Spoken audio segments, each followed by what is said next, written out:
আজ এমন একটি রেলওয়ে স্টেশনের সাথে আপনাদের পরিচয় করে দিব, যা এককালে উত্তরবঙ্গের একটি গুরুত্বপূর্ণ রেলওয়ে জংশন হিসেবে কাজ করলেও বর্তমানে রেলওয়ে স্টেশনটি হারিয়েছে জংশনের মর্যাদা। কিন্তু কেন, কি এমন হয়েছিল যার কারণে একটি জংশন হয়ে গেল সাধারণ স্টেশন? সেটাই জানবো এবং জানাবো। গাড়ি ঘোড়া বা যে কোনো যানবাহন ফেরির মাধ্যমে পারাপার হয়, সেটি অনেকে জানেন। কিন্তু আমরা কয়জন জানি একসময় ফেরি পারাপার হতো আস্ত একটি ট্রেন। গাইবান্ধার ফুলছড়ি ঘাট দিয়ে চালু ছিল রেলওয়ে ফেরি। উত্তরবঙ্গের 8টি জেলা থেকে এই জংশন হয়ে ফুলছড়ি ঘাটের মাধ্যমে ফেরি পারাপার হতো আস্ত ট্রেন। ফেরির মাধ্যমে পারাপার হয়ে উত্তরবঙ্গ থেকে জামালপুর, ময়মনসিংহ, ঢাকা যেত অনেকগুলো ট্রেন।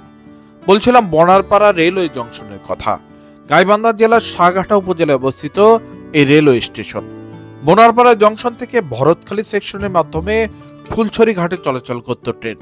তারপর নাব্যতা সংকটে ফুলছড়ি রেলওয়ে ফেরিঘাট বন্ধ হয়ে গেলে বন্ধ হয় ভরতখালী সেকশন, যার ফলে বনারপাড়া স্টেশনে বন্ধ হয় জংশনের কার্যক্রম। জংশনের কার্যক্রম না থাকলেও নামের সাথে এখনো শোভা পায় জংশন। বনারপাড়া রেলওয়ে স্টেশনটি অনেক সুন্দর। প্ল্যাটফর্মের মাঝে বিশাল বিশাল গাছ, সবুজে ঘেরা একটি স্টেশন। সাধারণত যে কোনো উন্নয়ন কাজে আগে কাটা হয় গাছ, কিন্তু বনারপাড়া স্টেশনে গাছ সংরক্ষণ করে নির্মাণ করা হয়েছে প্ল্যাটফর্ম। প্রতিদিন অনেকগুলো ট্রেন এখানে যাত্রা বিরতি দেয়। হাজার হাজার মানুষ এই স্টেশন দিয়ে যাতায়াত করে।